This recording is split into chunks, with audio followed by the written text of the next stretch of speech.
Avoir.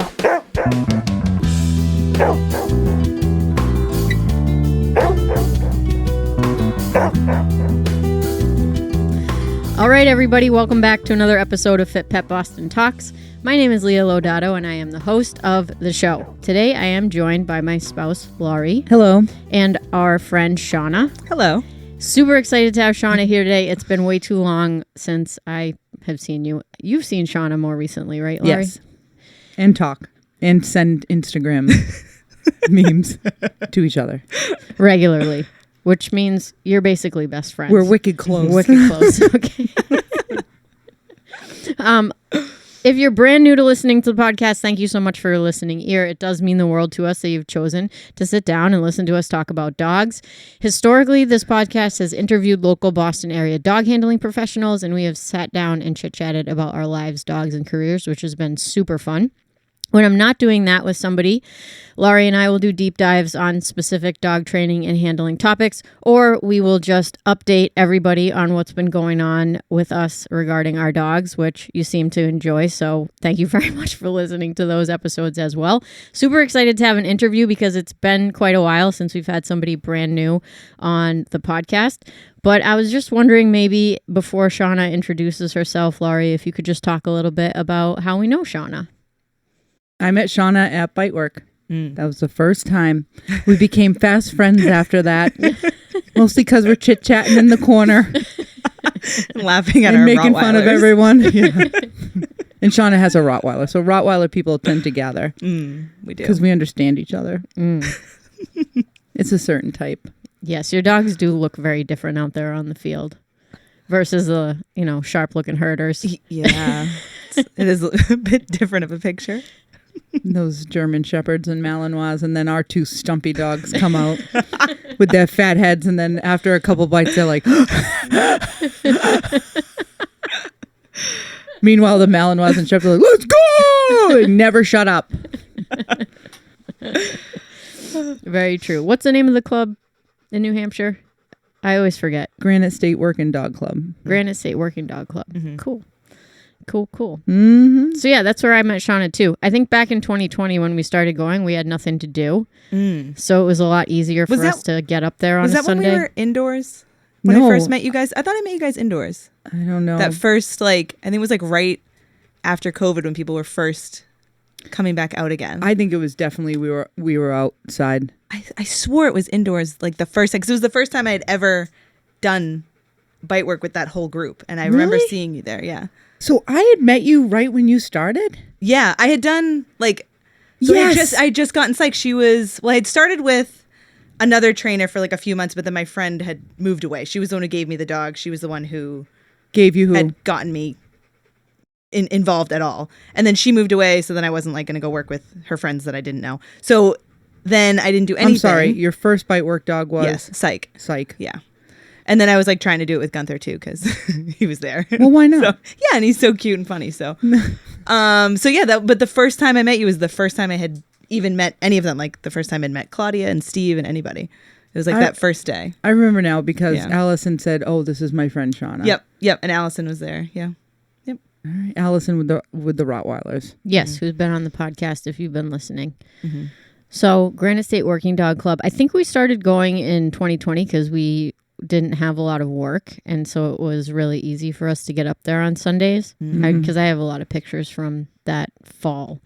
I believe it was great. Yeah, it was really great. We were able to do so many things. Yeah.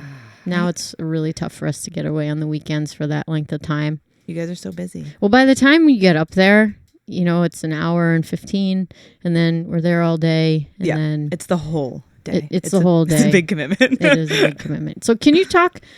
Well, first of all, Shauna, can you just introduce yourself and who you have at home for dogs and whatever you're comfortable with sharing publicly about yourself? So my name is Shauna. I have at home right now, I have 2 German Shepherds and a Rottweiler. But I've kind of, always been a dog person. So, yeah. What are their names? Oh, we have, so Gunther's my Rottweiler. Then my 2 German Shepherds, I have Psych and Banjo. And Banjo's from? Banjo is from Kennel de Rossi, so is Psych. Okay. Yeah. You got them from the same place. I didn't realize that. Yep. Where is Kennel de Rossi? So she used to be in Danville, New Hampshire, but now she's down in North Carolina. Okay. Yeah. Yeah. So I've been friends with her like forever. I met her at our first job. We both worked at a pet store. I was like 15 years old. Oh, wow. Yeah. So I've known her forever. So yeah, she's a huge German Shepherd. Always has been like a big German Shepherd person. And then she ended up giving me Psyche back in it was like right during COVID, actually. I love Psyche. Psyche's amazing. She's like the best dog. She's the sweetest, she's awesome. kindest She's such a good dog. And she's so obedient. Oh my God. She loves to work. But she has the best temperament too. She's the whole package. But it was during COVID and Jen had kept her back as her pick of the litter it was the last breeding of her favorite dog that she had. And she had kept her back, but Jen has like mostly kennels, right? She's got kennel dogs. And Psyche just like she was not built to live in a kennel. She couldn't handle it. She was like too high stress. So Jen was like, can you take her and foster her for a bit at your house? Like, I just need to see if she'll like open up a bit. She was just not doing well. And she was, I think, just shy of 5 months old, or maybe she'd just become 5 months or whatever. Oh, she's so young. She was young. So I took her to my house and within like a week, she was a totally different dog, like just very open, very happy, she was just kind of, I don't know, she was kind of like shutting down. She was being weird.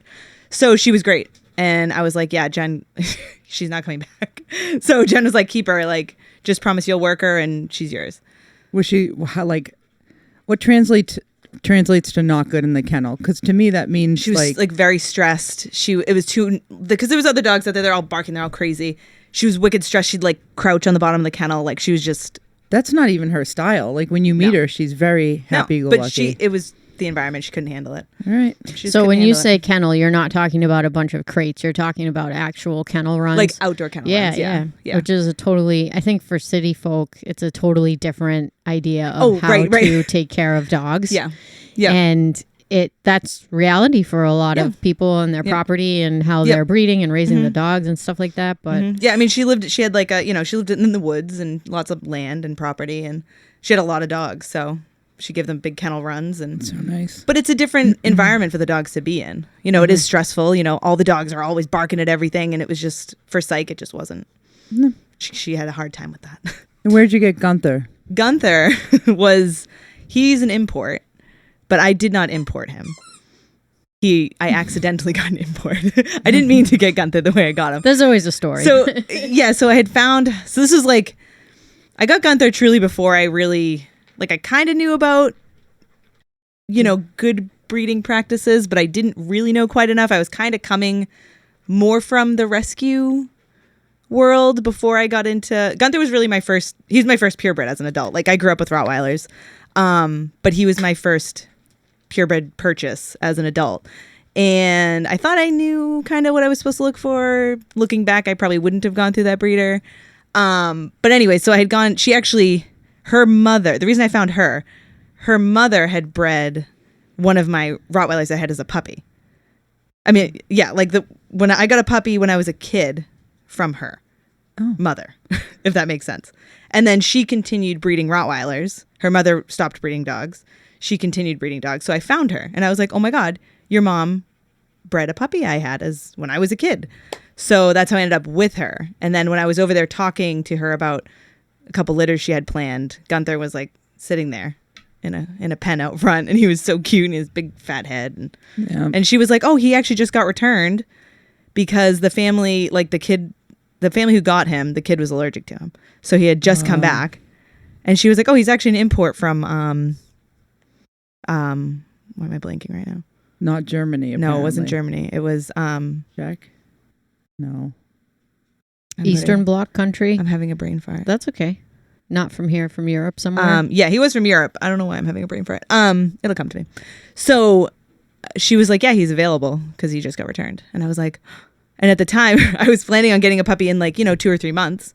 So I wasn't really ready. We were kind of still trying to buy a house. We still lived in an apartment, but he was just so cute.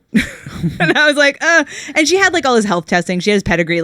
He had everything that I was, I wanted to make sure he had all that stuff. You were trying to be responsible. I was trying. And I was planning on going through her anyway. And I was like, well, I mean, I just needed him. I feel like this is the story of how we initially get dogs. We knew somebody. Yeah. And we felt comfortable because we had a relationship with them. Yeah. And we tend to go there. Yes. So looking back, I wouldn't have, gone through her, but But yeah, so then he ended up coming home with me in my apartment. I had a 1-bedroom apartment at the time, and I had Winston, my rescue dog. I love him. Oh, he was just Winston was a real gem. He was a gem. He was a gem. So cute. So then luckily our house did end up going through. So we did end up being able to bring the Rottweiler puppy to a home instead of a 1-bedroom apartment. But yeah, that's how I got Gunther. Cool. Poland. That's where he's from. Poland. Okay. Yes. Oh, there it is. go. I knew it was coming. I knew it would come to me. It's okay. Yeah. And then Banjo also came from Jen. So the same one who gave me Psych. But so that happened after I had to retire Psych for her back. Jen was like, take a puppy.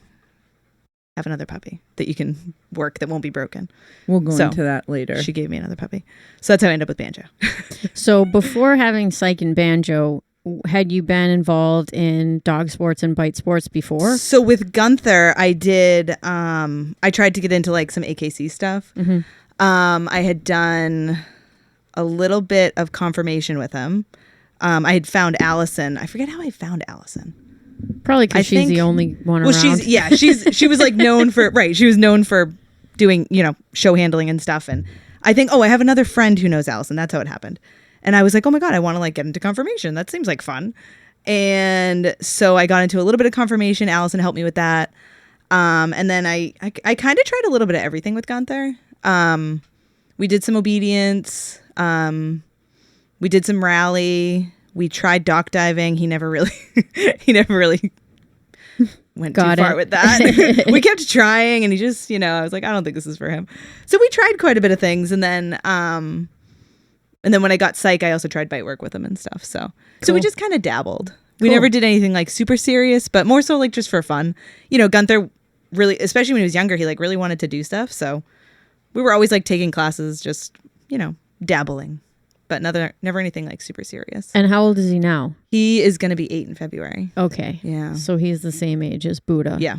I think they're just a few months apart, Buddha's right? still 7. Right. I know. He was born in Don't make Buddha's them older. birthday? end of January. Oh, so they're only like a few weeks apart because Gunther's the middle of February. Yeah. So they're literally like 2 weeks apart. He's February 5th. Oh, he is? Oh, he is? Oh. I'm sorry. I misspoke. Gunther's Which happens all the time. Gunther's the 19th, I think. Poor Leah.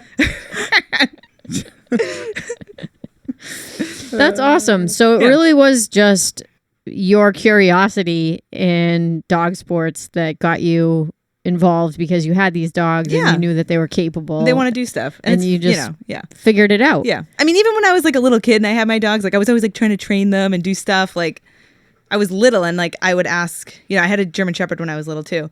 And like anytime I had like a birthday coming up, I'd be like, oh, I want to take a dog class. Like I was always. Oh, that's cute. Yeah. Like I just always wanted to like train my dogs. Like I didn't like have friends when I was little because I just wanted to hang out with my dogs. Same. That's what I wanted to do. Yep. I mean, I had friends, but I was like kind of the weird kid who wanted to like go play with my dog and stuff.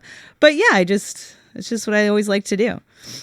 I think it's cool to talk to you specifically because you're not a dog trainer with quotation marks. Definitely not. And we've certainly had quite a few dog trainers on the podcast come, even like now people that I'm friends with that come back on and things of that nature. But it's really cool to see you work your dogs because you have the air of professionalism. Like when you go out onto the field with Psych, it's really, really cool. I think that's the last time I've ever seen you work. And you have a completely different profession and you just do this because you enjoy it and it's fun for you. Yeah. So that's it's really interesting because even though you take it seriously, you still have like a little bit more of a laid back kind of attitude towards it because, your entire profession isn't hanging on whether or not you get a title for your dog. Right. Yep. Yeah. I've had to kind of let go of the idea of like titles. I feel like I used to be like, oh my God, I like really want to title my dogs. But I feel like I've just been like slapped with like every injury possible for my dogs. So I kind of just like let that go. And I'm like, you know what? I'm just trying to have fun. Totally. And if I get a title, cool. If not, it is what it is. Yeah. So did you even know when you started to come to IGP practice what the different levels were? I didn't know anything. I knew nothing. Like I kind of knew, like I had an idea, I guess. But like I didn't really know. No, I knew nothing. Cool. I feel like I still really don't know a whole lot, but I just like show up. And your dogs like to bite, so they do. They have a good time. So that's awesome. Yeah. That's awesome. So can you talk a little bit about the the injuries that your dogs have sustained, because I know that that's been like a huge part of their journey. So the past annoying. couple of years. So the first one was Gunther. So when he had just turned a year old. I think he was maybe like 14 months old. I saw it happen. It was weird. He went after a ball in the yard and he fell in like a hole, like a divot, and he fell and he started limping. So I was convinced he just, hurt himself a little bit. I took him to the vet. She's like, oh, he probably just like pulled a muscle, whatever. Walk it off. Yeah. Like, wait and see, give him some anti-inflammatories, blah, blah, blah. Well, that obviously didn't work. So I ended up bringing him back for x-rays because I was like, something's still wrong. Like he's not right. And he's young. He's, just over a year old and he's limping on and off. And it never really fully went away after that. So I take him for x-rays and the vet does x-rays and he's like, well, there's nothing wrong. There's no elbow dysplasia. Because I'm convinced he has elbow dysplasia. And she's like, no, there's nothing. His elbows are fine. Look at the x-rays. It's fine. And this is a guy who's done, he was kind of known for OFA x-rays in the area. So he knows what he's looking at. And he's like, oh, there's nothing there. And I'm like, so what do I do? And he's like, well, that's just how he is. Like, he's just injured. I'm like, I can't take that as an answer. Like, he's a year old. Or that he's going to live off gabapentin. Right. I'm like, he's a baby. Like, we're not doing that. And at this time too, he was like still really active and he was young. So I was like, well, what else can I do? Like, what kind of further imaging can I do? And he's like, well, you can go bring him over to, I think I went to Port City. And he's like, they can do like an MRI or ultrasound on it, I think is what they eventually used was the ultrasound. And then the ultrasound guy called me and he's like, he has elbow dysplasia. And I'm like, what? Like, what do you mean? Like, I was just told he doesn't have elbow dysplasia. And he's like, well, you can only see, he's like, there's bone fragments in his joint that you couldn't see on the x-ray. So those were basically like, he's like, it's basically like there's a grain of sand inside the joint. So every time he moves, it hurts, whatever. Wow. So then I asked him, like, so what can we do? And he's like, oh, well, nothing. And I'm like, what? I'm like, what do you mean, like, nothing? So I'm like, I can't, like, I need to fix this dog. Like, he's a year old. So he's like, well, you can try, like, there's an elbow specialist up in Vermont, up in like Burlington. I think was it in Burlington or just north of Burlington? But he's like, there's a specialist up there who deals with elbows. He might be able to help you. But like around this area, there was basically no one would do anything for him. So I went up there and the guy was like, well, we can go in there. They sent him all the images. So like, we can go in there and we can try to arthroscopically remove the bone fragments. He's like, he's a young dog. I can't promise it's going to fix him 100%, but like, it's worth a shot. So we did it. And within 3 days, he never limped again. You're kidding. No. Oh, that's awesome. 3 days. That's it. And the incisions were teeny, teeny, teeny. He was under anesthesia for a minute. It was so fast. The tiniest little incisions, and he's never limped again. So did they think that fall in the lawn in the divot might have caused the chipping, or were they always there? I tried to ask that. I'm like, they don't know. Like, they can't say one way or another if it's genetic or if it's an injury. Okay. I guess there's multiple different types of elbow dysplasia. It's a pretty involved topic. And they couldn't really say with any certainty whether, which way or the other. So I don't know. I'm convinced it was kind of an injury, but maybe there was some kind of something there first, but it didn't happen. He never limped until he fell. So I'm like, it has to be an injury of some sort, but yeah, it doesn't that not make sense? Yeah. Like if you say you're genetically born with something, do you genetically have chips that just form? I don't know. I don't know. And I thought elbow dysplasia was more how the bones fit into fit into a socket. Right. Like how hip dysplasia, right? You'd be like, right. oh, it's like, but evidently there are multiple types of elbow dysplasia, and this is considered elbow dysplasia. So it's bullshit if you get an x-ray for elbow and hip dysplasia. He would have passed. I mean, I didn't submit his x-rays to OFA, but he would have passed. Right. His elbows would have passed on OFA. You never know what you're going to get. I know. Just like Buddha in his heart test. Yeah. You wouldn't have known. He Wild. passed. Yeah. Yeah. See, that's, you just never know. This is so stupid. That story was actually helpful for Lori giving a little bit of guidance on what to ask when Carol had problems with Maple. She described it the same way Shauna did. She was fine, never showed anything. Bam, she started showing it. She started limping. And it wasn't it wasn't like a knee where there was toe tapping or a tripod. It was just a dog that was limping. And I was like, oh man, this sounds just like Shauna's dog. And I called up Shauna and she told me the story again. And that's when I said, she might have chips, not the good kind. she might have chips just like Shauna's dog did. And sure enough, that little nugget had chips. They cleaned him out. Yeah. Dog is fine again. Good as new. I mean, you really have to advocate for your dog the way you do for yourself. Yeah. If I listened to the first vet, limping forever. Yeah, he would have never gotten any better. I think I said limping. I had to go to 3 vets to get. And then you had to go to Vermont. Yes, which is not a short drive. No, we stayed overnight in a hotel. It was actually a fun experience. Oh, nice. Just me and Gunther, just hanging out. Not only are you paying for the vet, you're paying for the hotel for the night before. Well, because he had to be there like super early. I'm like, I'm not driving 3 hours up. Yep. At 3 a.m. So, what's the doctor's name in Vermont? Oh, I don't remember. Oh man, we should I'd give have him to a look it shout. up. You know what? I know. Look it up. The next podcast, I'll let everyone know about this vet who cared enough to fix Gunther's elbows. He has elbow dysplasia. No, he doesn't. So that was Gunther's first injury, and then after that, Psych's thing happened. So Psych had been.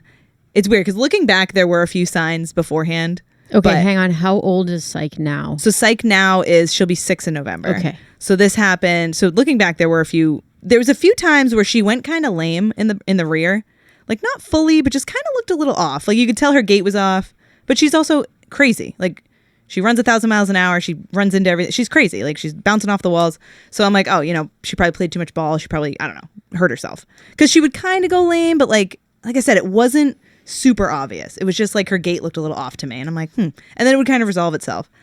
And then right after her 3rd birthday, we were at Bite Work and I was like, she's being kind of weird. Like she was super flat in obedience. Like usually she's like bouncing at me trying to take the ball out of my hand. And she was kind of flat, like she just was kind of off.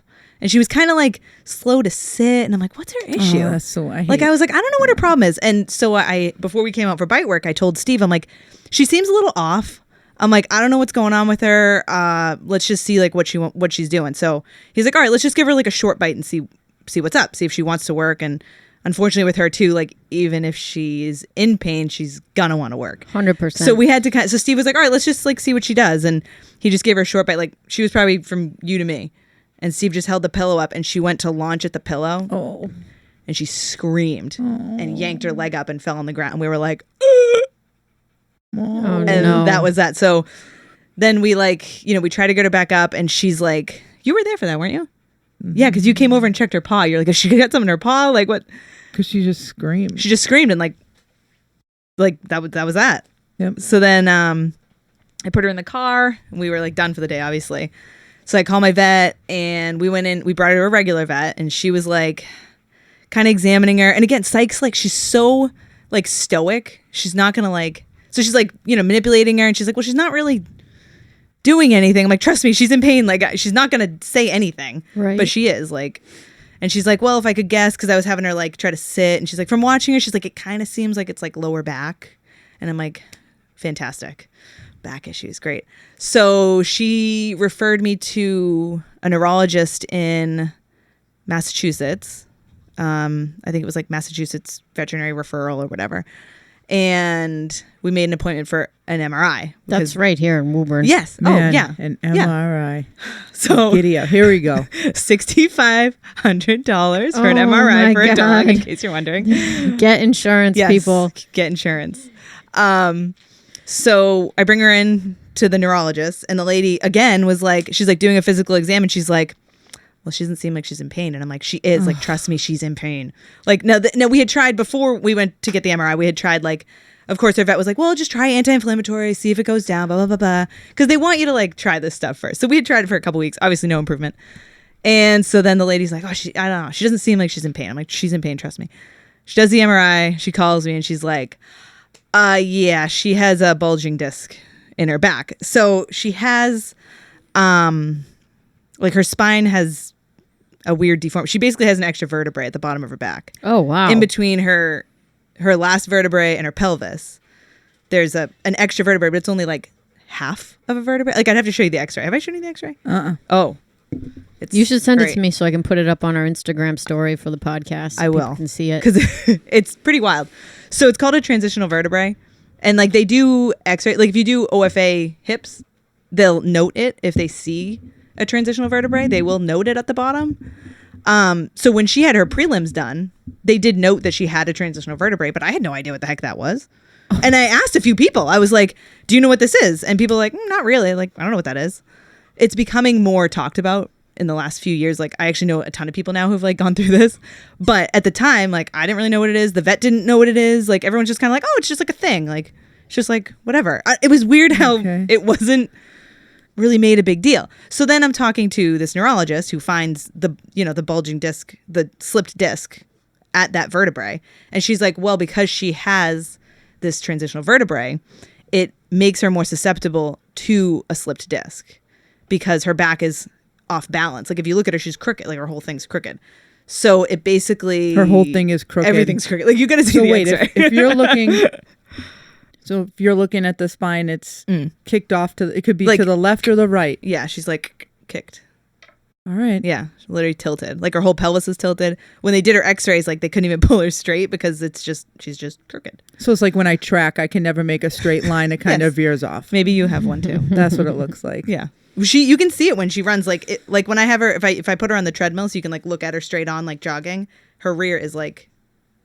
Well, it's a good way to tell. So like if all of us who have dogs and we're looking at them and you look at them from the back. She's actually crooked. Yeah, you'd see like actually crooked. Hers is pretty severe. Like there's different levels of transitional vertebrae, and she has like a pretty severe one. So it's not just that she has this transitional vertebrae; it's that somehow one of the discs got hurt. Yes. So because of the transitional vertebrae, it makes her more susceptible to an injury. So not every dog who has a transitional vertebrae will get like a slipped disc, but it puts you at a much higher risk. So is the disc that slipped for her the transitional vertebrae? Yeah. Or okay. Yeah. So that's where it slipped. Right in between like that and her pelvis. It's like right there. So is there recovery for that? Or? So here comes the next issue, right? So then I'm like, what can we do for her? And she's like, well, nothing, because surgery on this vertebrae is extremely risky. She's like, so generally we don't recommend it unless your dog is paralyzed. So I'm like, great. So she's like, anti-inflammatories and carprofen and gabapentin. Yep. So I'm like, great. Okay. So she's like, give her some time. Try to rest it out, whatever. So, of course, she's on crate rest, all that fun stuff, anti-inflammatories, all that fun stuff for months. And then she has another flare-up in the spring. Well, actually, first off, she got a lot better. And then I brought her to, there's this awesome, like, rehab place over in the Seacoast. I don't know the name of it. I forget the name of it.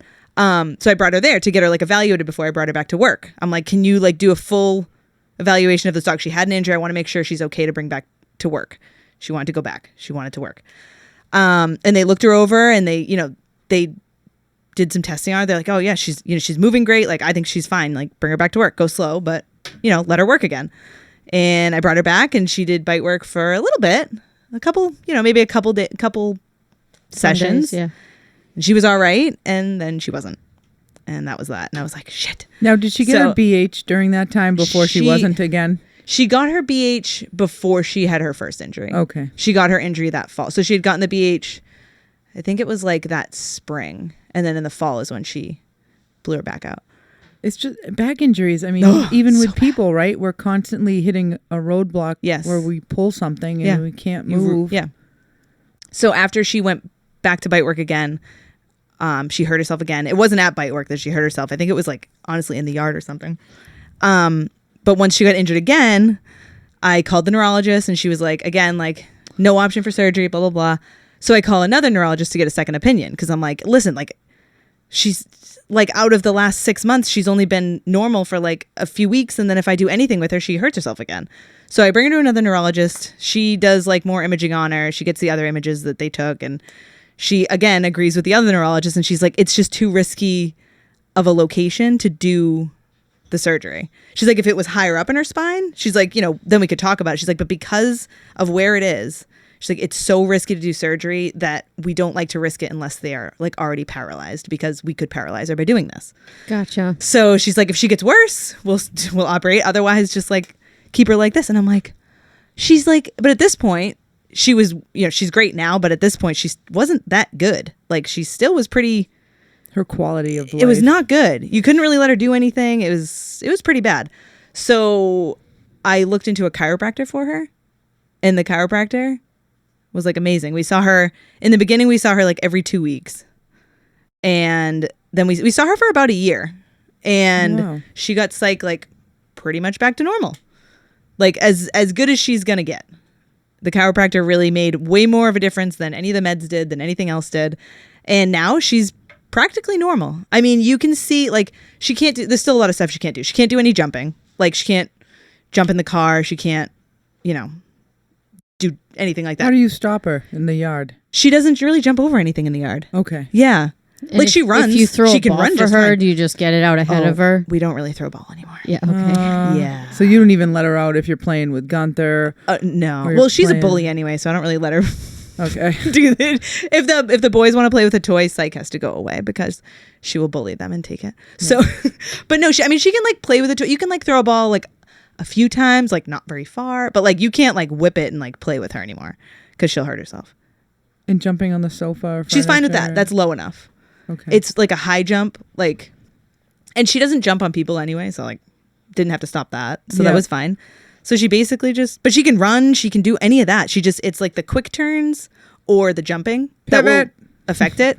And like, if we take her to the beach or camping, I always bring her meds because she will hurt herself. Yeah. But usually now she'll recover very quickly. Like we brought her to the beach for a vacation, and of course she's like running like a psycho on the beach, having a grand old time, and she hurt herself. So I gave her some meds and didn't bring her back on the beach for a couple of days, and she was fine. So now it's just kind of a matter of like keeping an eye on it and not letting it get too bad. But she's never slipped back as bad as she was since that injury, since we've been like just kind of not letting her be too crazy.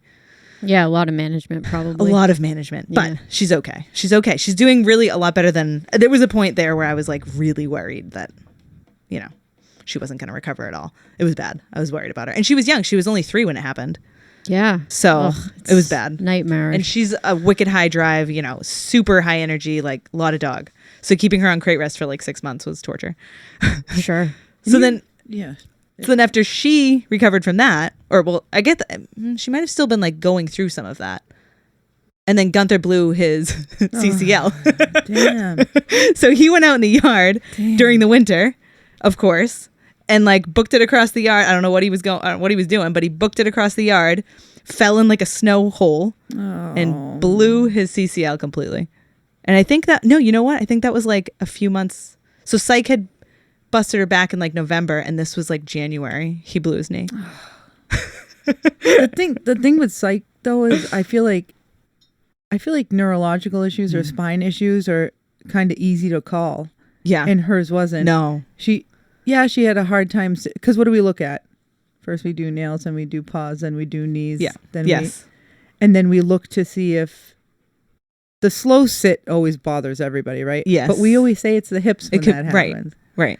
Or if you flip the dog's toes under and they don't flip it back, you're like, so Psych was completely different. It was. See how much you're teaching all of us?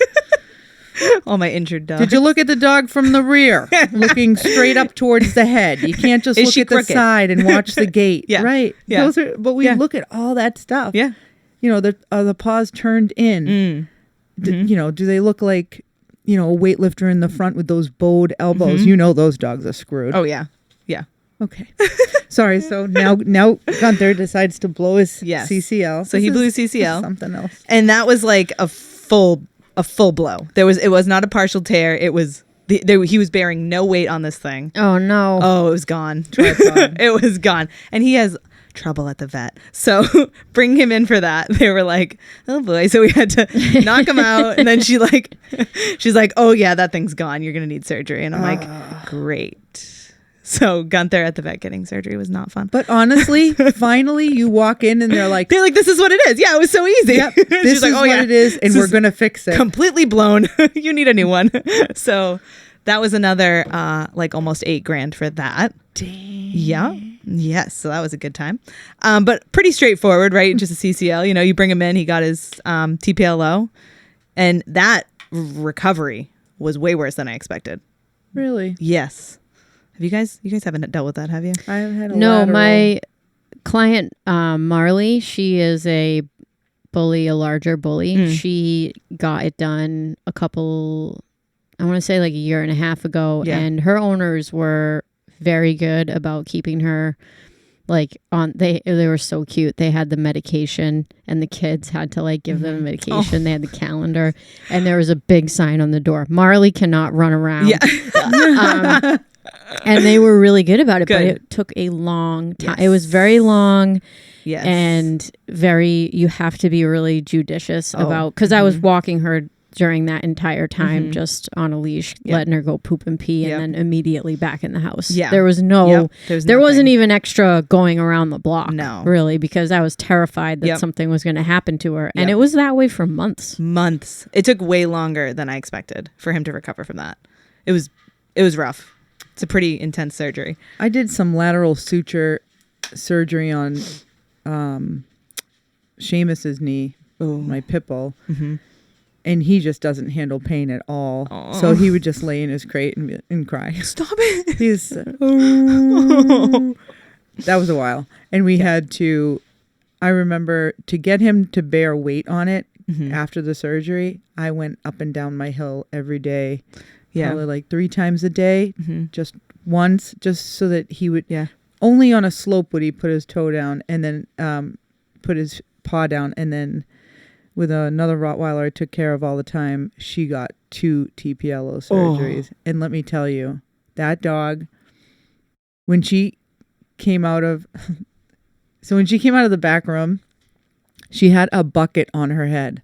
What? Like a Home Depot bucket, because she'd rip your fucking face off. And so the guy Joe, who was one who does all the x-rays there and everything, he's like, yeah, Lori, I made this dog a bucket because it was long enough that if she went to swipe and kill you, I mean, you'd get a concussion, but you wouldn't get bit. And then we went to lift her in the car and she jumped in and she goes, that dog was just, fuck you, I'm jumping in. Stop it. She jumped in, she didn't want anyone to touch her. And then even me, who she loved the most, I would say, I tried, the whole harness thing. The harnesses are such a waste of money. Yes. Get a towel. Yep. And that's how you do it. Yep. There was only one step she had to go down. I would go to put that towel on. And now she's in pain. She would look at me and I'm like, this isn't worth it. Go outside and kill yourself again. Go run. I did. I'm like, I'm not helping you. Like, to have a leash and then lifting her up with a towel. Yeah. No. Please. She walked out there and walked back. She didn't care. She got 2 TPLOs. She said, don't touch me. I'm fine. And then she became bionic. So then she was just deadly and bionic. Deadly and bionic. Yep. So that was my experience with a TPLO. It's rough. I should have my friend Megan come back on because she had a bad experience with a TPLO that did not heal. Oh. So she had to I have heard of that She had to do it again. That's terrible. It was really hard on her dog. It felt really awful. bad. Yeah. But yeah. So for those who don't know what we're talking about, it's basically when a dog blows their ACL and then they have to get it repaired and it's very expensive. So you should get pet insurance. And if you do get pet insurance, look and see if they even cover it because most pet insurance does not cover that particular surgery. Really? Because it happens so frequently and it's so expensive. My insurance did cover it, by the way. But that's awesome. I didn't realize that some insurances don't cover that. Yeah. Also, there's some fine print about insuring your sport dogs. Really? Because they are more likely to get an injury. And you should look that up as well. Oh. Will you cover us if my dog is in agility, if my dog is in fly ball, if my dog is in this? So make sure that they cover that. I didn't realize that. Yeah, it's a fine line for me to practice with my dogs off the field because we play a lot of disc and it's hard on the dogs. They're jumping up to catch, falling down, and my lab is insane. So the little guy, Ruben, who you've met, he is very careful and you can tell he's paying attention. My lab is not. Although I should say she doesn't like to get air. So there's a point bonus in some of the disc dog sports that I actually hate, where if the dog is airborne when they make the catch, they get an extra half point. Oh.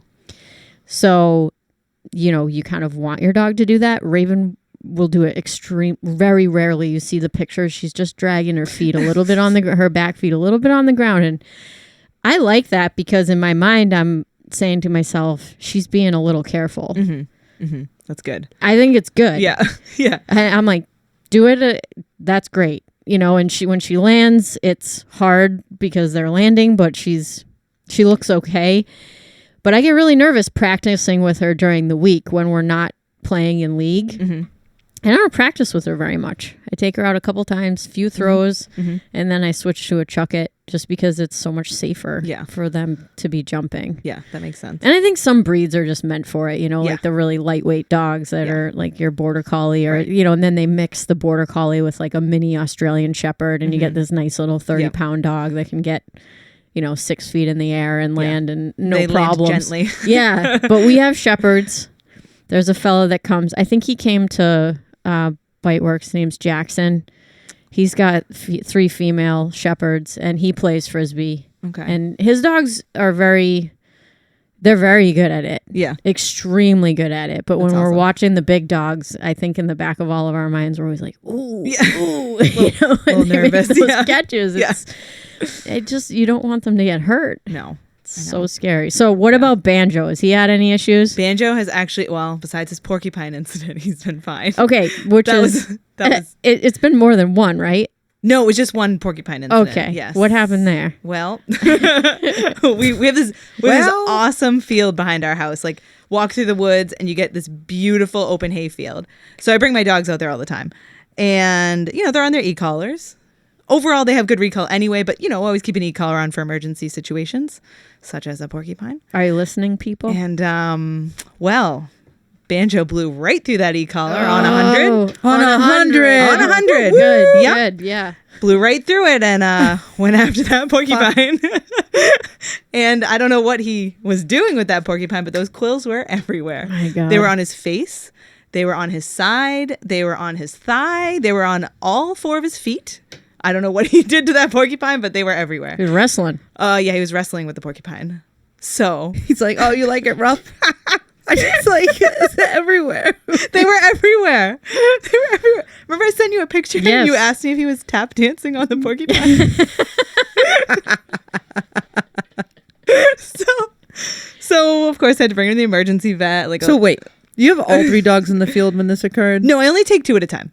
Oh, good. What was the other dog doing? Psych went over to investigate and she did get a couple quills in her nose. Okay. But like a normal dog, like goes up and sniffs it and is like, oh, that hurt. I'll back off.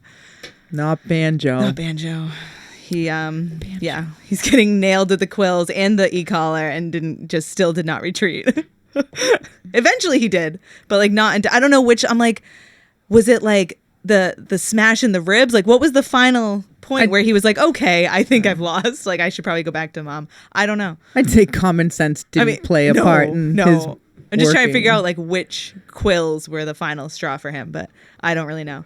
So how big was the biggest quill that you pulled out? They were like, I don't know, a couple inches. It was definitely an adult porcupine. And obviously I had to bring him to the vet for that. So did you try to remove? No, I didn't even. Okay. I didn't even. There was so you loaded him in and. Oh yeah, he went straight in the car. I'm like, I went inside. I'm like, Maxwell, I gotta go to the vet. See you in a bit. He's like, what's going on down there? I'm like, oh, dog's got a porcupine. Be back in a few hours. What's porcupine procedure? Can you tell me? I've never experienced that. Well, nor do I want to. Well, now wait. Why don't you pluck them out yourself? Okay, go. So they're hooked at the end, so you can't. They're wicked hard to pull out.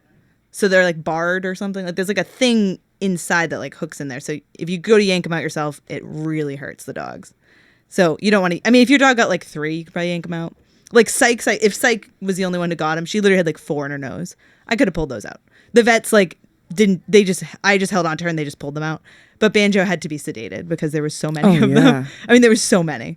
When they came back out with them, I'm like, so how many were there? And they're like, well, we didn't count, but we're guessing around 200. I was like, wow. I'm telling you, he like really rolled around with this thing. Oh my God. Yeah. So he had to be obviously knocked out for that because it's very painful to pull them out. Oh my God. So 200. That's what they guessed. That's what she said. She said, we don't know because we didn't count, but we're guessing around 200. Do they do an x-ray after? They didn't do one on him. I wasn't sure if they would because, I know they can go like all the way in and migrate.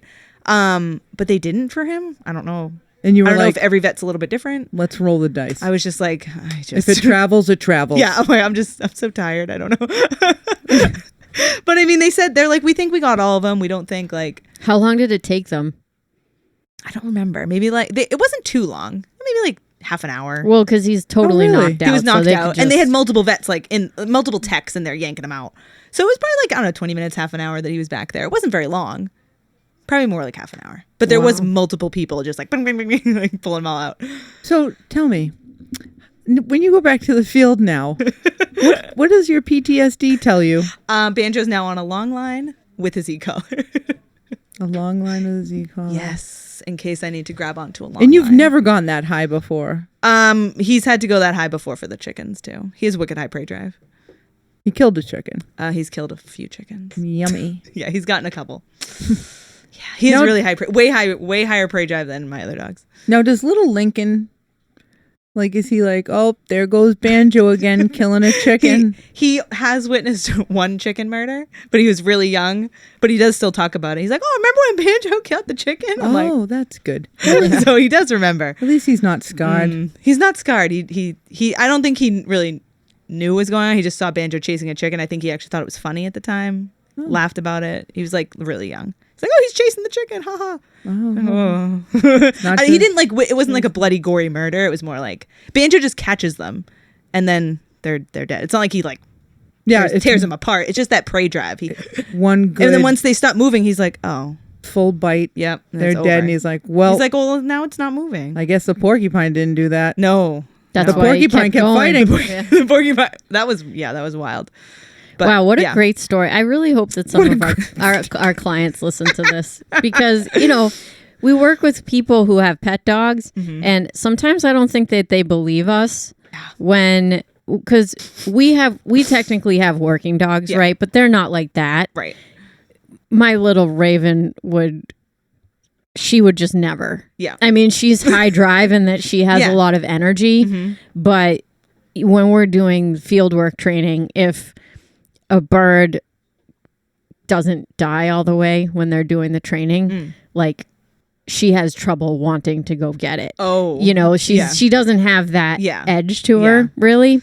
And, so I know if she got nailed by a porcupine, she'd run away like a normal smart dog. Yeah. She'd be like, oh, that hurt. I'm not sure what Buddha would do because he's never been in a situation like that, but he listens quite well to Lori. And not that your dogs don't listen to you, but it's just a matter of that level of intensity and drive in a dog that people just have. I don't think that they realize that dogs have the capacity to be like that. Yes. Yeah. He can probably cuddle with you on the couch just fine. He's my lowest drive dog overall. Yeah. But for whatever reason, he has this really high, like, small animal prey drive. Like, even in bite work, like, he has, like, prey drive and bite work, but it's not like what you see with, like, this small animal thing. Like, I've never seen anything like it. That's right. It's bizarre. He's like... In bite work, he's kind of lazy. Like a dope. Yes.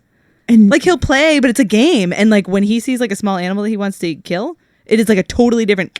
But we can't seem to bring that out in any other aspect of his life. Like, other than that, he's really quite lazy. Like, the first time when I told Maxwell about it, he didn't believe me. He's like, Banjo? Like, the first time he got a chicken, Maxwell was like, Banjo? Like, because he's very lazy. He like couldn't believe that Banjo could catch a chicken. Buddha doesn't care about small animals. Yeah. He can see a rabbit and he'll be like, He's like, there you go. Yeah. Now, Reuben. Oh. He would kill it, cook it up, chew on the bones and spit them out like a cartoon character. He's why we don't have turkeys. Whenever I see turkeys, I send Reuben out and he chases them away. It's so funny. Yeah. Now, what is he mixed with? He's a little beagle mix. Yeah. Mm-hmm. Okay. He's a little a-hole. He's a little a-hole. But it's okay. We love him to death. I've said this on the podcast before, but we found his brother.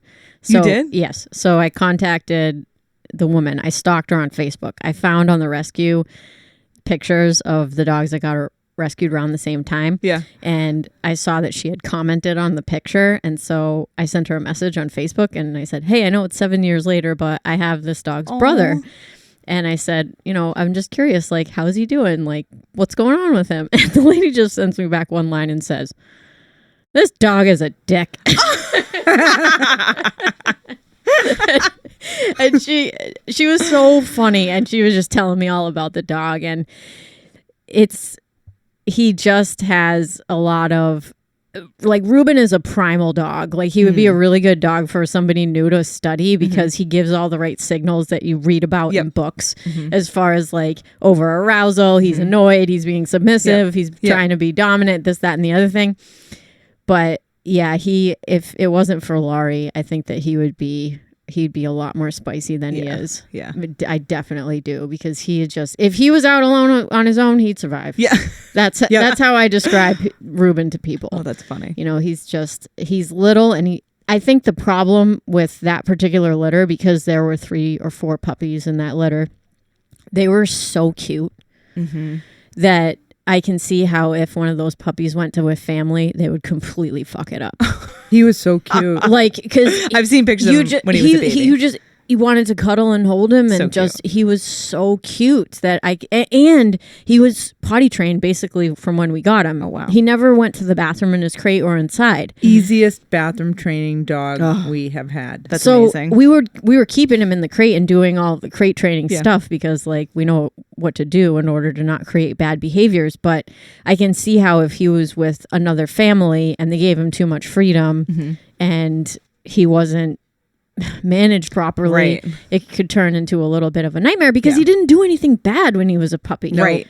He grew into his asshole. Yes. Yeah. He wasn't like that as a puppy. Yeah. He was always quite fine going anywhere. Because when we took him off, I said, can we bring him for a walk when we went to Schultz guest house? Yeah, sure, you can bring him for a walk. And I smashed the metal sign as we were walking by. He didn't even care. He just kept strutting out. And even when we left, he never looked back at he's like, here we go. 2 lesbians. All right. He's like, I've hit the mother load. But he never looked back. He just got right in the car. That's awesome. And then Leah's like, I think we'll call him Ruben. I was like, why? She didn't like the name. Call him Ruben. Oh, neither did Melissa. Nope.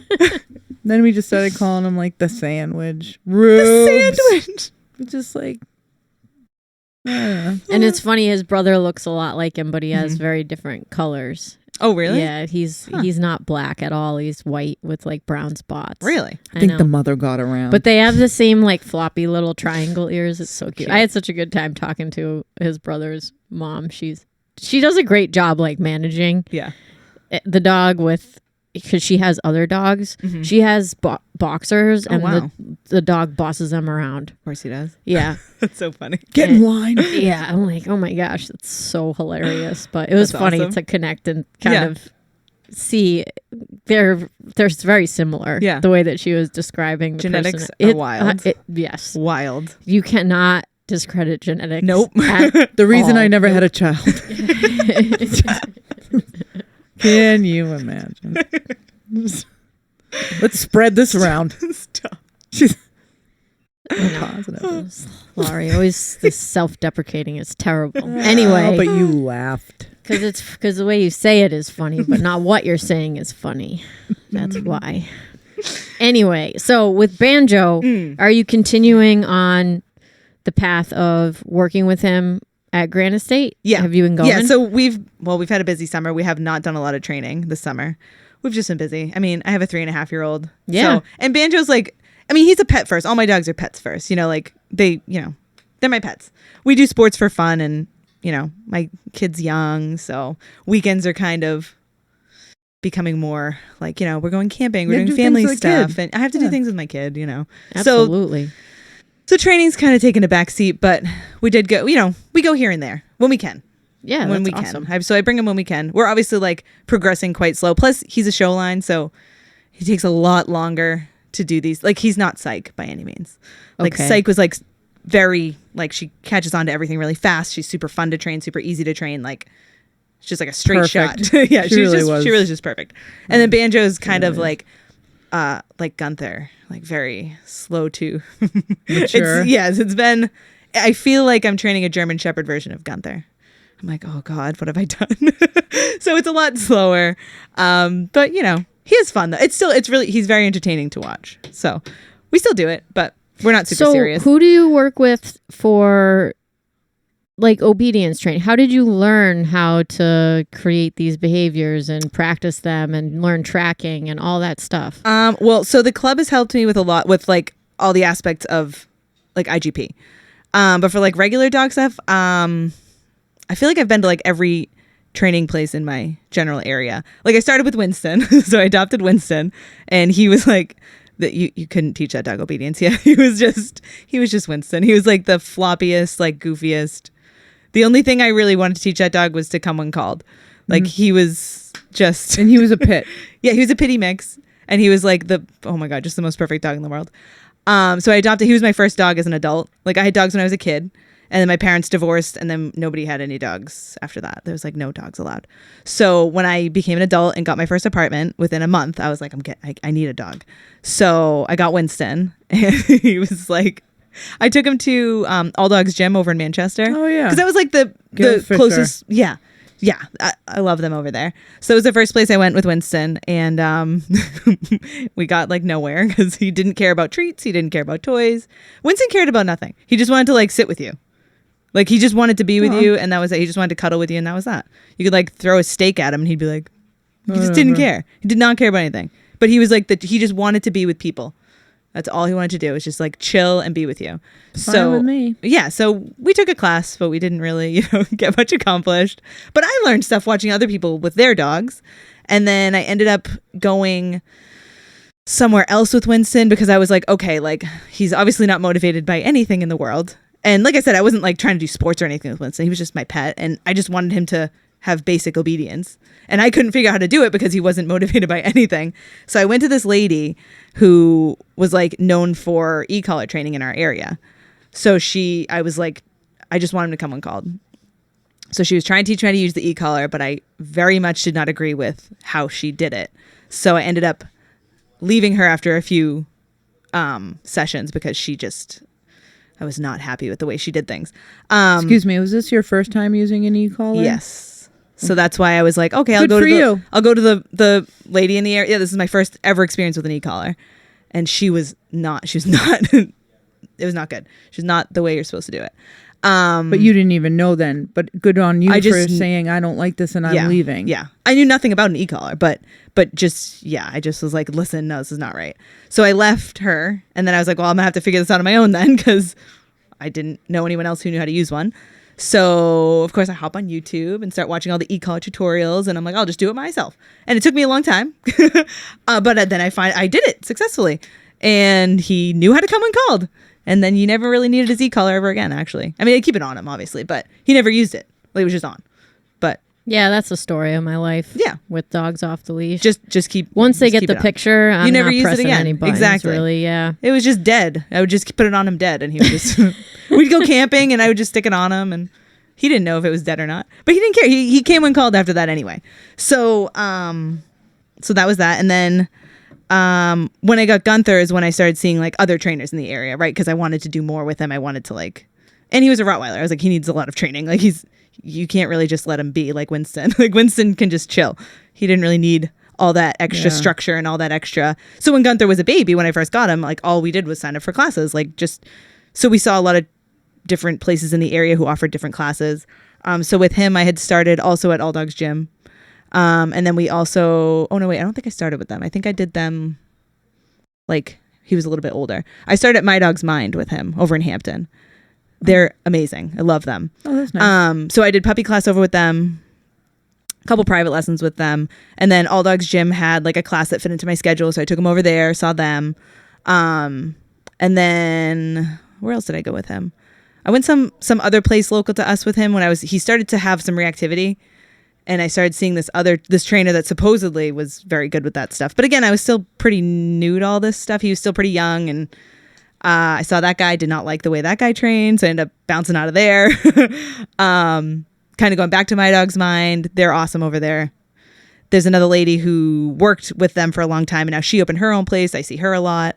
So yeah, I just kind of bounced around. It sounds like you have a lot of sense. If you're working with somebody and you don't like what they're doing, you just leave.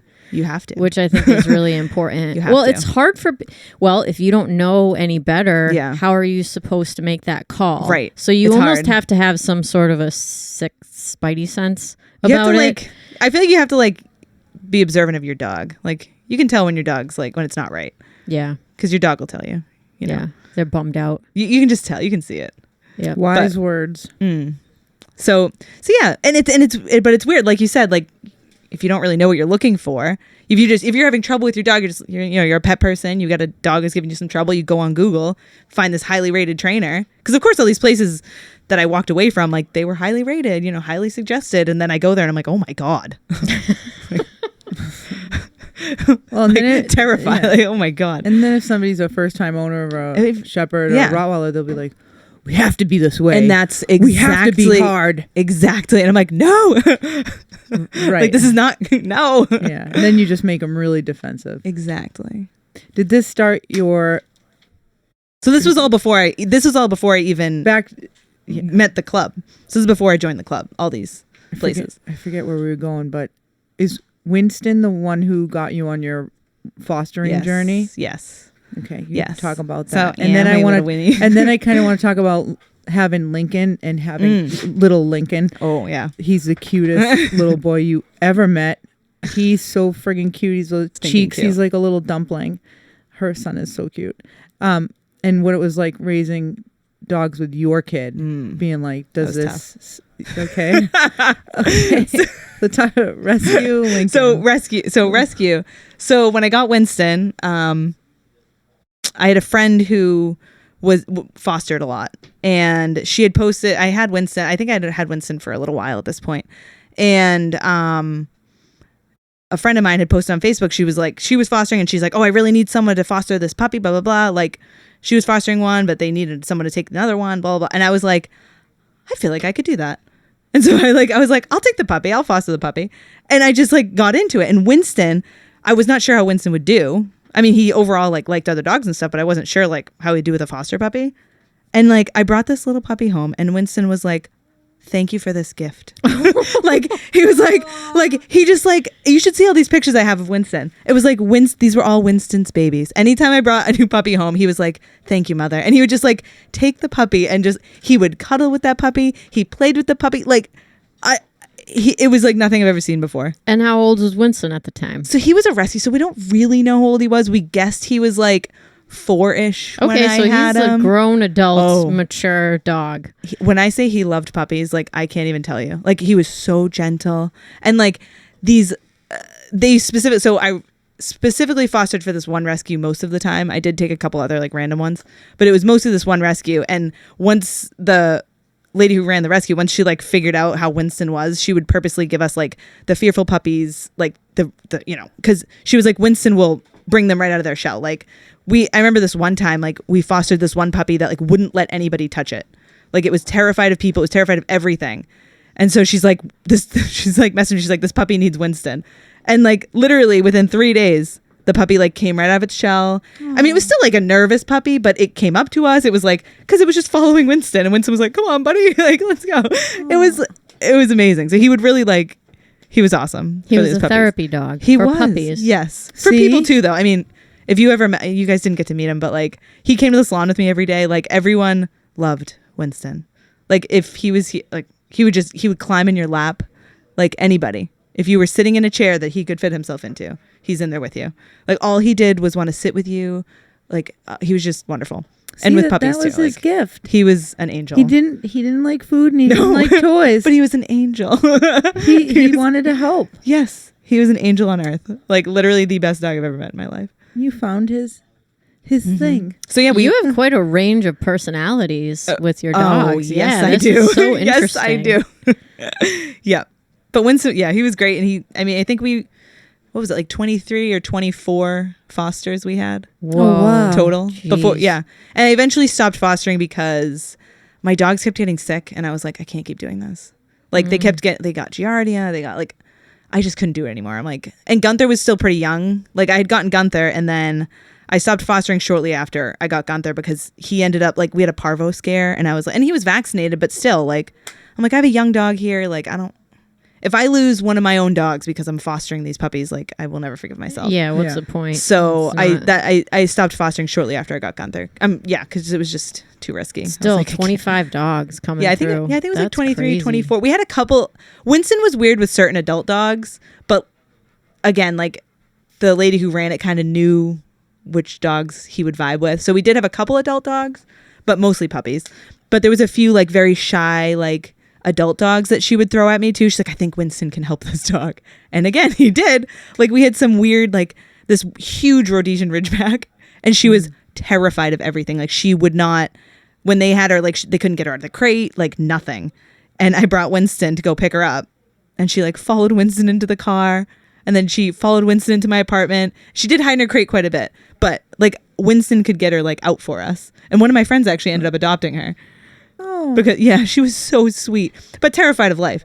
But again, Winston, like she just a confident dog like that just brings that out. Imagine he's like in the a rescues. superstar. Winston's coming. Winston's gonna take care of it. Dr. Winston is here. Did though. Like, it was and then so he funny. struts in. He's like, "Come on, little lady, I can help you." Oh, yeah. But it was pretty crazy to watch. Like, just how his presence brought out certain things, in these rescue dogs. It was wild. So what is the he's so average good. amount of time that do you need the fan up on the couch? no, it feels so. I'm emotional. Oh, you're getting emotional. I okay. know. Yeah, I know how you feel about him, but I didn't know all these things. I didn't know he was Dr. Winston. He was Dr. Winston. I know he was the best. He was seriously the best. Yeah. So what was the average amount of time you would have one of these fosters at your place? So like the shortest time I ever had one was like 2 nights. Okay. Because sometimes like they would be adopted, but like the paperwork had to be finished or whatever. So like I would just take them for like 2 nights. And the longest I ever had one, I think like I had this one little boxer puppy for like almost a month because like it just had no applications. It was like around Christmas time. People were busy. So I ended up I had 2 of them. It was litter mates. So I had 2 little boxer puppies. They were so cute. I loved them. So I have the cutest pictures of them with Winston, like 2 of them, like with Winston. So cute. So I had them, one of them got adopted like a week or 2 after I had them, but the other one stayed like another 2 weeks. But yeah, so that was probably the longest, about a month. Wow. Yeah. That's cool. I would say the average was like a week or 2 though. Yeah. Usually a week or 2. That's awesome. But yeah. Is the rescue still around? They are. Yeah. Cool. Yeah. They're up in Maine. Cool. They're a good rescue. Cool. The owner's super nice. What's their name? 3 dogs. Oh, 3 dogs. 3 dogs. Yeah. Isn't that where Melissa? All right. Yeah, I think that she fostered Melissa's for them too. Yeah, they're good people. They're super nice. Good That's people. awesome. I think Melissa's mom got a 3-dog rescue dog. Yes, maybe. But I misspeak quite a bit on this podcast, so I'm not going to say for sure. That's awesome. Yeah. So what do you think the biggest lesson that you've learned is owning this kind of broad spectrum of dogs from like Winston, who's like this pet therapy dog, to like Psyche, who probably if she hadn't got that injury would be working dog for life. Dog for life, to Gunther, who's like reactive a little bit, and a Rottweiler. Yeah. And before you answer that question, what was Gunther like as a puppy? Awesome. He was. Okay, because Buddha was really hard. Gunther was awesome as a puppy. I mean, he was a pain in the ass, but he was super social. Like he went through a couple like little fear periods where he'd like spook at like a trash bag or something stupid. But like overall, he was like super social, very outgoing, really fun. And then he kind of, once he turned into an adult, his everything kind of changed a little bit. Cool. His reactivity didn't start until he became an adult. Yeah, that happens. But I mean, most of the time that happens. Yes, yep, absolutely. Yeah. So I mean, same thing happened with my male shepherd, Banjo, who I have now. Yeah. He went through like this terribly annoying reactive stage. He was so cute as a puppy too. Stinking I remember cute. when I met him as a Stinking puppy, I was cute. like, oh my God, he's so cute. So cute. Well, they're all so cute. And handsome. GQ all the way. That dog is a show dog to the end. He's very handsome. So he started off as a little screwy, and now he's fine. And then Banjo? Yeah. Banjo's a little screwy now. Like reactivity. Yeah. He's better, but we've put a lot of work in. Okay. A lot of work. But he wasn't like that as a puppy. No, same thing. Very outgoing, very social. I keep getting, hit with these weird, that it's like that 18 months, suddenly the boys are like, I'm going to be weird now. Mm-hmm. Yep. But it's maturity. And that's when the genetics kind of really kick in, Totally. Whatever they're genetically predisposed to as a temperament, you're going to start to see it really then. Yeah. All those hormones kick in. And nothing spurted on like... No. Nope. And with both of the boys, I mean, they've been in classes their whole life. They've been exposed to, obviously I take them everywhere.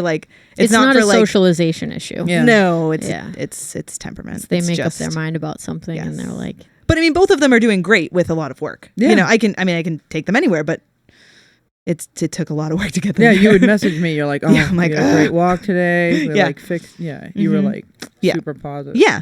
And then Psych, on the other hand, I got her during COVID. She had no exposure. I didn't have her since she was little. She didn't, and it was during COVID, so she didn't have any exposure. I put no work into her socialization at all.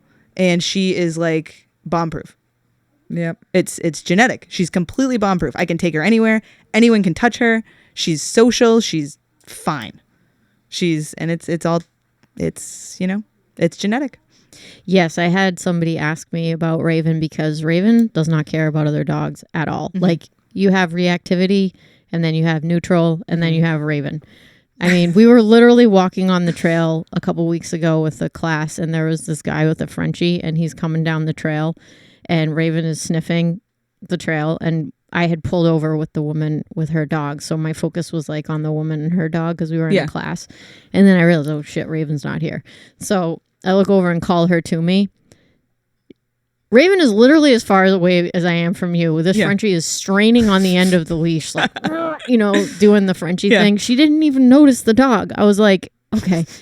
And I remember the woman asking me, how did you train her to do that? And I was like, train her to do what? And she said, not care about other dogs at all. I'm like, I didn't. That's literally just how she is. Yeah. She doesn't. That's awesome. She's got other issues, but that's nice. That's not one of them. That's nice. Totally. So what do you think is the biggest lesson that you've learned kind of owning all of these dogs and training them or, in Winston's case, not training him and just letting him be himself? Just letting him be Winston. Yeah. I think it's that you really have to look at each dog as an individual. I mean, it's never a one size fits all. You're going to learn things with every dog and that same thing you learned with this dog is not going to work with the next one. And you really have to be open to seeking help when you need it. I have my family, for instance, they have dogs and they haven't done, really any classes with the dogs, but they won't even ask for help with their dogs. And I'm like, you guys know I've taken 1 million classes and I still ask for help with all my dogs. I'm like, okay, I need another opinion on this. And I don't know, I think, seeking help when you need it and looking at each dog individually and kind of meeting them where they are. Mm-hmm. And also being really patient with them because you kind of not having too high of expectations of your dogs. I feel like that's important too.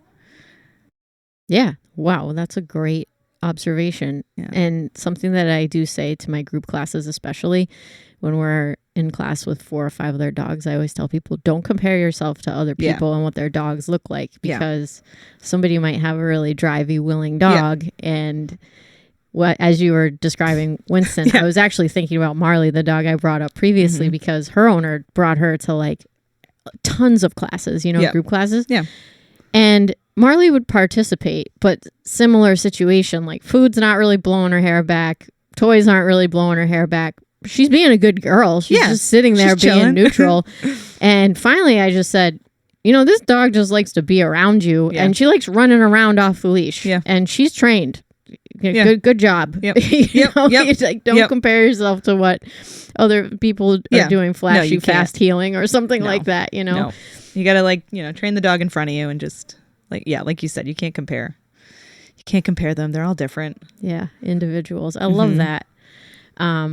Laura, you have anything else that you wanted to ask? Just the Lincoln Shauna? thing. For moms out there with kids or who are about to have a kid and they have a dog. It's tough. And Shauna's situation is on steroids because baby and then 2 shepherds and a Rottweiler. Well, so what? So Banjo, we didn't have Banjo yet. So we got Banjo when Lincoln was a year and a half, I think, is when we got Banjo. But so Psych, of course, was perfectly fine. Winston, of course, was perfectly fine with crying, screaming, crawling. They didn't care. Gunther had a very hard time, which I wasn't expecting. It sort of caught me off guard because my friends have kids. Gunther's been around children, always been exposed to children. Like, it's not like it was a new thing for him. We were the last ones to have a baby. So our friend group all had kids, and Gunther had always been fine.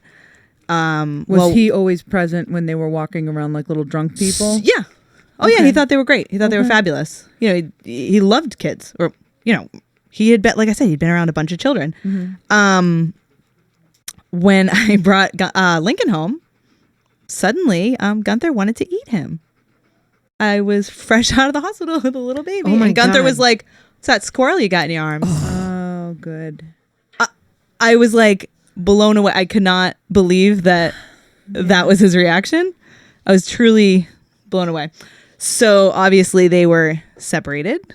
Gunther, we put Gunther's crate in our bedroom so he could like be around him but be safe. So he would like be exposed to him crying at night and all that stuff. So we did a lot of that. Hang on. So was Gunther just overly aroused, and you could just tell like this isn't cool? It was, but he didn't actually do anything. He wanted to eat him. Yeah. Like he definitely. I was like, oh God, like this is bad. It was bad. Oh no. He definitely wanted to eat him. I was like, oh my God, what am I gonna do? It was terrible. So he was. He really took it in stride. Oh, so we had baby gates, and Gunther was separated from him, and we just did a lot of exposure, and he was always behind a gate or in a crate when we had Lincoln out and about, and that lasted for a very long time. Hear that? Very long time. He was in a crate or supervised. Yep, in a crate, supervised, or behind a gate. Yeah. They were separated at all times. It started getting better when Lincoln was able to like sit up on his own and look a little bit more like a person. Gunther was kind of like, I mean, we still couldn't like trust him, but we could put Lincoln like in the like high chair and like, throw treats at Gunther, like around Lincoln, make him like sit and do like obedience, just like in the area of the baby. Mm-hmm. Yep. And then when Lincoln got to the age where he could throw food at Gunther, that's when everything changed. That's when Gunther was like, oh my God, this is awesome. It's like a tiny person. Like it was like it just clicked with him. And like I said, it's not like he had not been exposed to children or babies. It was like a completely not what I was expecting out of him. Maybe it was the dynamic between you and caring for... I don't know what it was. It was very strange, truthfully. Yeah. But we had to take it really slow and be really careful, obviously. And now they're best pals. Once Lincoln started walking, it just got better and better with age. And we had a feeling that would happen because I was like, he's not going to think he's like a squirrel for his whole life. No, there's got to be a point where he's like, oh, this is and my he pack. Did. Right. And then finally, family. And now like they're best buds. They're cool. They're super cool. I mean, obviously I'm still very careful. I don't mess around with like kids and dogs. It's like, we're very careful. So Lincoln knows. Always in the room. Oh, yes. Always. Not just in the room, but like always watching. Like if I have to like divert my attention to like the dishes, they're going to be separated. Like I don't turn my back. Like we are always watching. I mean, music to my ears. It's just, you can't, they're music dogs. To my ears. Have to, they're dogs. Because it's very scary. And this is a kid. These are news stories. I left the room for a second. That's all it takes. That's all it takes. And like Psych, for instance, like she's a much more tolerant dog in general. And I know that her tolerance is like very high. Lincoln could stab her in the eye and she would just walk away. That's just who the dog she is. I don't let him do that, obviously, but like I'm much more trusting with her because I know she's going to walk away. I know her. And I also know Gunther. And I know Gunther's tolerance is not quite so high. He likes Lincoln, but if Lincoln was to do something he didn't like, I don't know what would happen. So we just don't let that happen. Mm-hmm. And Lincoln's also Lincoln's been raised with the dogs. He knows you're not allowed to do this. You're not allowed to do that. You don't climb on the dogs. You don't go near them while they're on their bed. You don't touch them if they have food. Like he knows all these rules. So Lincoln's very good. But I still would never leave him unattended. He's a 3-year-old. Yeah. I mean, if I'm not there to tell him, don't poke the dog. Who knows if he would poke the dog? I don't know. He's 3. You can't leave him alone. So yeah, we're very careful and always watching. And he shows up to bite work, Lincoln. Oh yeah. He has no problem with dogs barking. Like, he's not crying when he starts to hear dogs bark and attack something. No. It's just like he's fine. Somebody walking by to him. It's totally normal for Steve to be getting bit. Yeah, he loves it. He thinks it's great. Just, So supervision and and like I said, he is like, obviously we have boundaries with dogs, like, and Lincoln knows that. And like, I don't ever let Lincoln like pet a strange dog in public. Like, I'm like, you can wave to him. Like, he just knows that. Like, I'm like, we don't touch strange dogs. Like, I'm not letting you touch someone else's. I barely let you touch our dogs. Like, so you just say, hey, you don't touch. No, I'm dog. like, you can wave to them. Like, we're not. I don't mess with dogs and kids. I hate when kids like awkwardly put their hand out really slow. Well, the worst is when the parents are like, go pet the dog. Yeah, I'm like, no. And sometimes you see the kid like doesn't really want to. Right. And then they're awkward. Weird and then the dog's coming weird. over, and then the dog's weird. Yeah, it's very strange. No. It's just better to say don't touch dogs like that you don't know. You don't have to touch strange dogs. There's no reason for that. Yeah, it's funny because my sister's dog is awesome. Gus, he's a pit bull, but he doesn't like strangers. Yeah. And so the kids, they're 6 and 4. They know if someone's coming over, okay, we need to put Gus away. And it was so funny because some of the neighbor kids came over the other day, and one of the kids like came right up to the door and started opening the door. And my 6-year-old nephew's like, bro, you know you can't just come into my house. And he like took his dog and God, kenneled up the dog. That's funny. So I think because they live with Gus and they get along with Gus, but like they know that he's not cool with a stranger. Yep. They do not touch other people's dogs. And I know my sister teaches them to do that as well, but I think because they have that experience, they know like what other dogs are capable of, so they just don't even bother. Like they don't even really like my dogs. Like I'll have them out because when Raven and Ruben were puppies, I brought them to Gus. Yeah. And Gus is like, does not like other dogs. He's like he's a pit bull. Yeah. He's a good boy, but he has all the things. Yeah. And, but I brought the puppies around. And so now when I go over, if I have Raven or Ruben, like they're fine. They like play, whatever.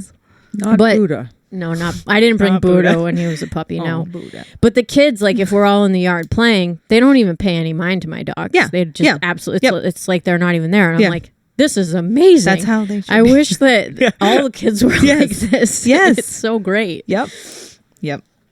So, I think that's a really strong message, especially for pet parents or people or, even if you have like a little doodle, it doesn't matter. It doesn't matter. They still have teeth. They're still dogs. Yeah.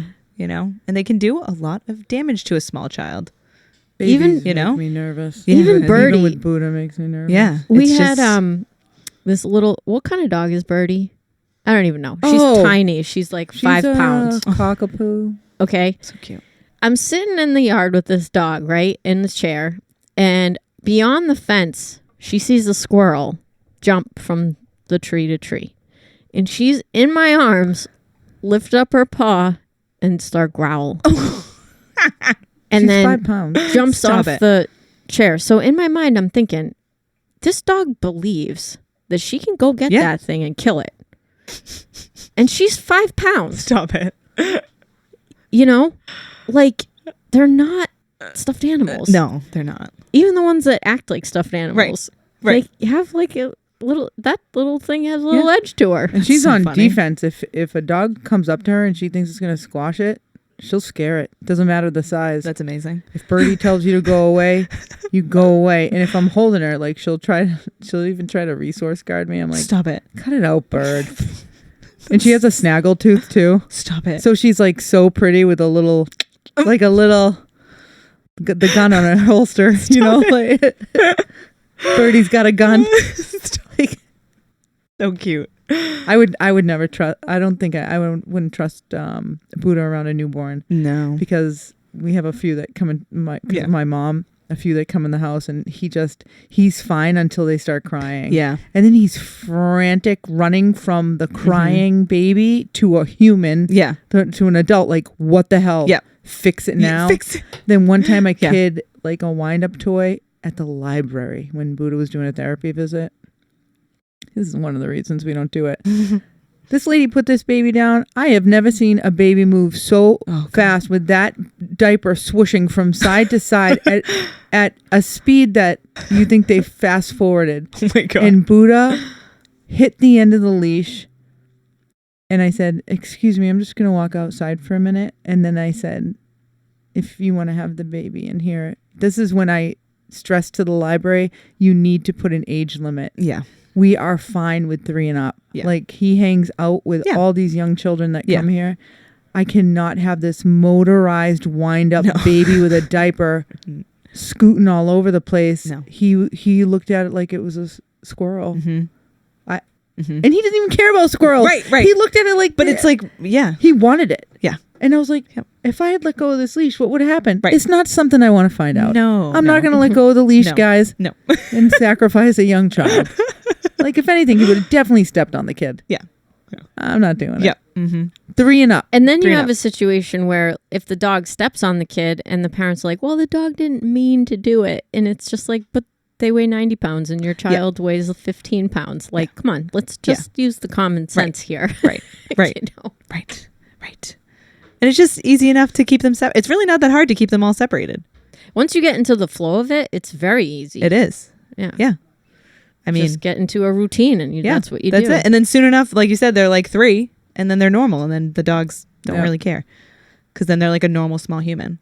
Mm-hmm. They're not like this crazy baby crawling and scooching all over the place. Yeah. And grabbing everything. Because they like to feel things and Yeah. put it in their mouth. And I thought grab the tail. Lincoln was the worst with the cats. Because the cats, you can't really keep the cats away from the baby. And my God, he would grab them and I'm like, oh no. The cat's going to spin around and whack him in the face. But the cats were actually awesome with him too. So now we have cats, we have dogs, and chickens. Do you have anything else? No. Okay. No. And porcupines. Well, apparently. porcupines, in the field. We saw one at the field, at the training field one time. Everybody stopped and watched it parade over to the side. It was big too. We don't have them around here. Huge. And slow. Yeah. Yeah. Oh yeah. They're That's why not Banjo fast. caught it. It was just poking around. Talk about a waddle. Well, they don't have to be fast. No. What's going to eat them? Nothing. Yeah. Nope. Nothing at all. Didn't you have an owl in your house? Oh yeah, the cat brought an owl in. Oh my God. Did Lori show you that picture? No, killing an big endangered eyes on- species. No, he didn't. No, it was alive. Oh. Yeah, no, flying around my house. You run a friggin' zoo. How'd you get it out? Well, Maxwell put on some oven mitts and a towel and wrapped him up and put him outside. Okay, good. He was flying around in my bathroom. Maxwell thought that Psych was sometimes Psych will like chase the cat in the middle of the night. She's friends with the cat, but like sometimes she'll just like get bored and chase the cat. So this is like 1 o'clock in the morning and I'm asleep and I hear Maxwell opens the bedroom door. He's like, Shauna, wake up. There's an owl in our bathroom. And I was like, what? And it took me like so long he repeated himself like 3 times. And I'm just like, what are you talking about? And I go in there and sure, there's like an owl sitting on our shower curtain, just like chilling. And I'm like, what?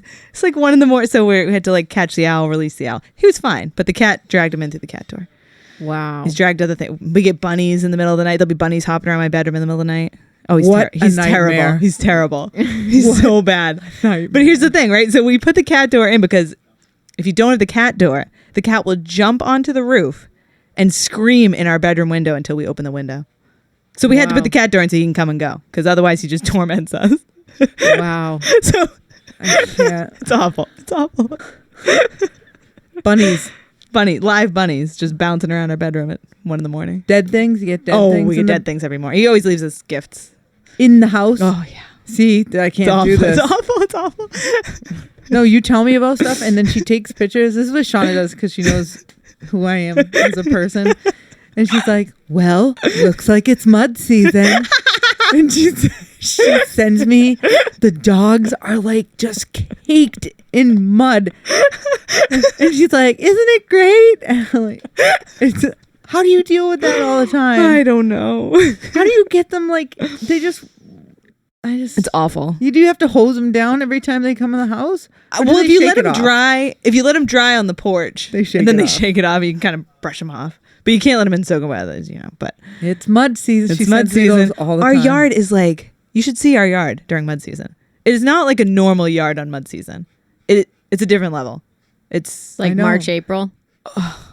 There's pools of water everywhere. It's not just like regular mud. It is literal swamp in my entire yard. It's a shame. You can't avoid it. It's awful. It is atrocious. Yeah. We live in like a low area, and it's just like a wet area anyway. Like we're like there's wetlands across the street. Like it's just a very wet area. Yeah. So mud season's extra bad. Yeah, and probably also I have a lot of critters Yes. just hanging out, Yes. waiting to get eaten by your cats. Yeah, and so bad. Banjo is clearly in a crate when all these animals are coming through. He is, yes. But the cat drags him like right in front of Banjo's crate on he's his way. like, look at this, Yeah. bitch. Yep. Look what I Yep. got tonight. Yep. How's your porcupine? Yep. What? Yep. Oh, he brought a rat in the house once and Banjo caught it. No. Oh, yeah. Yep. Never. Yes. No. He dragged a rat in through the cat door and then let it go. So it was loose in the house. And Banjo caught the rat. I would send Banjo to go get Oh, that yeah, I rat. did. No, I was like, I ain't catching that thing. I sent Ruben. Oh, I That's sent the devil. He was like a heat-seeking missile. Got it. And then he brought it right up to me and dropped it at my feet. I'm like, that Good is disgusting. boy, Banjo. Yeah, good boy, but gross. Now, are you like, oh my God, do they need his rabies shot? Or you're like, let's just do this, guys. Go Just kill everything. Just you know. Yeah, you're a woodsy If it's in the person. house, I mean, come on. Yeah. Yeah, you're a country girl. No, but I Yeah. mean, like, because sometimes parents will be like, oh my God, my dog just killed a bird and Oh. ate it. Like, do I need another rabies shot? I'm like, you'll be fine. No, they're fine. They're fine. I told you a couple weeks ago, Gunther picked up some roadkill in the middle of the road and just swallowed it whole. Oh no. I'm like, this is bummer. disgusting. Why are you guys like this? I turned to, like, I don't know how I didn't. He saw it before I did, and by the time I saw it, it was like kind of off to the side, and by the time I saw it, he already swallowed it. I was like, he just swallowed that whole. That's so disgusting. So you've been Why are dogs like traumatized this? so much with actual medical emergencies. Yes. You're like, oh, there's an owl in the house. Maxwell, let's get the owl. Nothing really Oh, surprises look, us there's anymore. a dead rat. That's okay. Yeah. As long as No they don't like surprises, eat really. rat poison and then Yeah. your dog eats it or Yeah, something that would- ridiculous. that like would be bad. Yeah, that would be bad. really bad. Speaking of medical emergencies, we forgot about Sykes' bloat. Oh yeah. Tell the parents. That was a Tell bad the one. parents. Ooh, the bloat. So that was last summer. So last summer, we were on our way to the beach for the week, vacation. So excited. Just me and Syke in the car. Maxwell had Lincoln. I'm like, me and Syke having a great time. Great ride up to the beach. We pull into our beach house, start unpacking our stuff. She walks in the house, and suddenly she's like reverse sneezing. And I'm like, oh, maybe she's like, I don't know, allergic to the chemicals or something they cleaned with. I don't know. And I'm like, that's kind of weird. Then she keeps doing it. And I'm like, this is wrong. Something's wrong. And all of a sudden I look at her and she's trying to throw up. And I'm like, Oh no. I knew immediately. I was like, she's fucking bloating. So I bring her outside, start to walk her around. Like maybe she just like, I'm going to get her some air. All of a sudden her stomach starts distending. And I'm like, fuck. It grows right before your Like very eyes. before your eyes. And I was like, no, I had literally like just unpacked her. We had been there like 12 minutes. I like had pulled the suitcases out and instantly I'm on my phone. I'm like, nearest emergency vet. Hop in the car. My friends are all there. Like we all rent a big house together. And I'm like, going to the emergency vet. They're like, what? I'm like, Sykes bloating. So we rushed the emergency vet. Luckily it was like not even 15 minutes away. It was like right there. Thank goodness. And I called them on the way. I'm like, I think my dog's bloating, blah, blah, blah. And I show up and they're like, yep, she's bloating. She hadn't flipped yet. But they were like, yeah, she's, you got her here really fast. Because we were literally right there. And luckily she was with me. I mean, if I had, I don't know, like.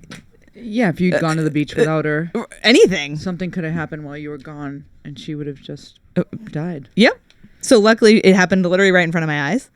And what they did was they hospitalized her that night and they got all the gas out. Because she hadn't flipped yet. So they were like, all right, we're going to like stick a tube down her throat, get the gas out, see if we can like shrink her back to size. Because they're like, she'll do better with the gastropexy if you do it when it's not like an emergency situation. Because they can do it laparoscopically. So the stomach bloats with gas. Yeah. And so that's all she had at that point. At that point, yes. And What it's was the causing intestines this? No cause. Nothing.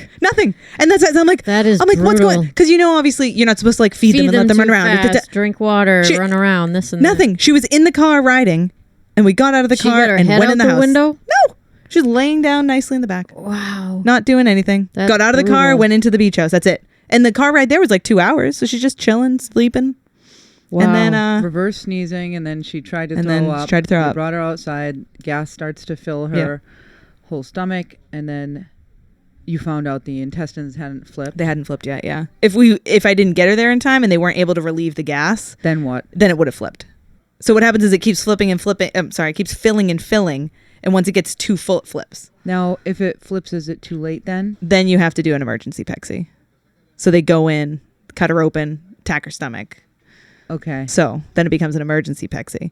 So with her, because they were able to remove the gas and get her stable, I brought her back in. So then instead of like gutting her from like, her whole stomach, they did like she had like 2 little 1-inch incisions, and they were able to laparoscopically tack her stomach so that she doesn't bloat again. Well, she can still bloat, but she can't flip. That's what tacking does. Yeah. So they can still bloat, but they won't die.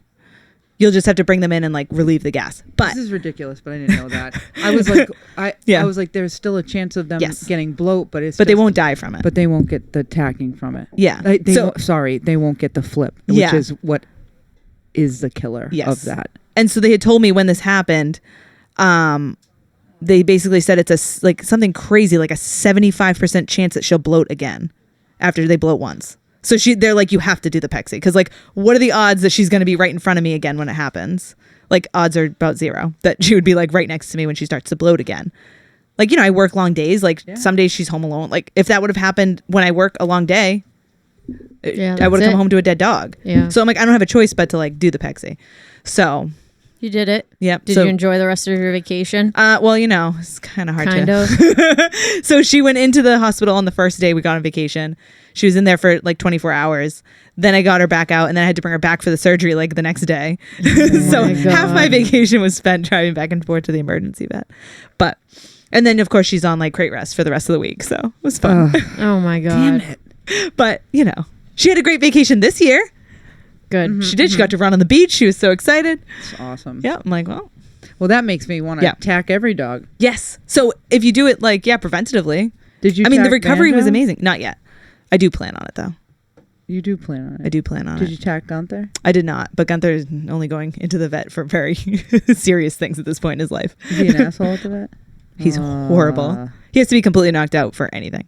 Really? He did not used to be that way. He did not. But after the elbow fiasco, I muzzled Buddha the last vet visit. Yeah. Gunther used to be fine, but ever since he saw so many different vets when his elbows hurt. Every time they saw him, they're manipulating his elbows, causing him pain. So after that, he was like, nobody come near me. And that was it. That specialist up in Vermont, he like manipulated his elbows, and that was the first time Gunther had ever tried to eat anybody. And I was like, oh God. And ever since then, he's like, nope, fuck everyone. Wow. He won't let the vets anywhere near him. I mean, he'll sit nicely when the vet's sitting across the room. He'll sit right next to me. He's fine. But the minute they go to touch him, he's like, I will eat you. Yeah. And regular drugs don't work on him. I mean, you can't like gabapentin, trazodone him. That does not work. He has to be completely knocked out. Feels like it makes it worse in some dogs. It does. It makes him way angrier. Like when he's not on drugs, I can walk him into the vet. He's fine. He's, like I said, we can sit in the room together. They told me to drug him and bring him in, and I drugged him and brought him in. I couldn't even get him through the waiting room. He was trying to kill everybody. He was like, but he was like drugged. He was like, he was so off, and it made him way more anxious, and it made him really want to kill everybody. So they give me this like weird liquid sedative because they can't even get up to him to give him a shot of the sedative to knock him out. So I have to give him this like liquid sedative. It takes 20 minutes to kick in. So I put it in his mouth.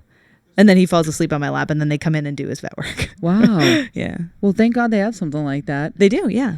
That's good to know, actually. Yes. That's cool. So there's a liquid sedative. There is. But they give it to you at the vet office. So you go into the room, then they bring it to you. Well, they don't want that, splashing around society. Yes. Yes, exactly. No, exactly. In my head, I was like, I wonder what that feels like. I could really use a nap.